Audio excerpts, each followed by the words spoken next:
जिन्हों जिन चिंबड़िया मेरे मत्थे लवा ज मैं उन्होंने पूछा।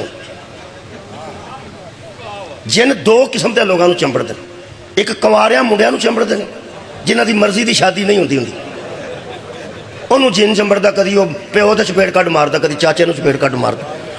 तो बंदे पूछते हैं मुंडा बड़ा बोहता हो गया, तो अब्बा की आंदा नहीं नहीं ये बड़ा शरीफ जे, वो कंजर जेडे हाजिर होए ने वो मारते, वो हाजिर कर लेंदा जुमेरात को सारे जियां फंडण वास्ते। एक जी बीबी सस तो तंग होवे उन्होंने जिन चिंबड़ जा, वो जिन्ने हाजिर होए होन तो सस बाहर निकल जाती है, भैन अज नहीं मैं घर जाना। उन्होंने जाके पूछो, वो आखन लगी हाँ जिन ना होंगे तो जाती सी। और असल गल है कोई मुतालबा होंगे जिन्होंं जिन चिंबड़े होंगे। मैं हैरान हाँ, मैं तो नहीं डरदा जिन्ना को। मैं एक जिन कढ़ने पूछा भी किमें कढ़ते हो, उस आख्या ना दे अली पढ़। जदों उस आख्या ना सी पढ़ने ना दे अली मजहर अल्लाह जाए दे तजद हुआ उन्हन लगा फिर नवाबे कुल हमन व गमन सैयन जली बे अलीयन बे अलीयन बे अली। उदन दा मैं हिसाब ला लिया जेड़े ना दे अली सुन के नस जांदे ने ते जिन्हां दे विच अली होवे उन्होंने चमड़नगे किहड़े वेले। डरन की लोड़ नहीं। इन्हें जिन्ना भी साडे अब्बे नूं सजदा कीता ते मलाइका भी साडे अब्बे नूं सजदा कीता।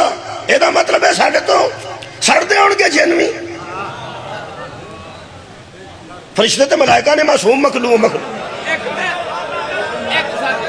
मैं कोई नहीं हूं, मैं कोई मेरी की जरूरत।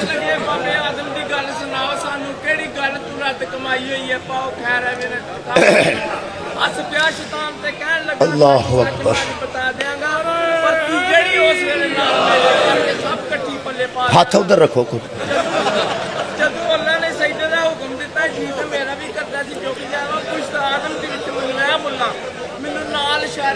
सुभान अल्लाह सुभान।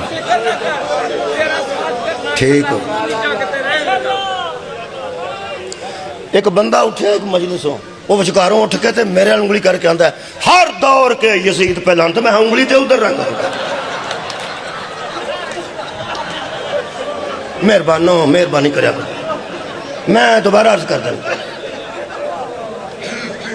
की आख तकरीर ही पुल शैतान का कसूर। हाँ मैं दसा भी इन्ह मलाइका साडे अब्बे नूं सजदा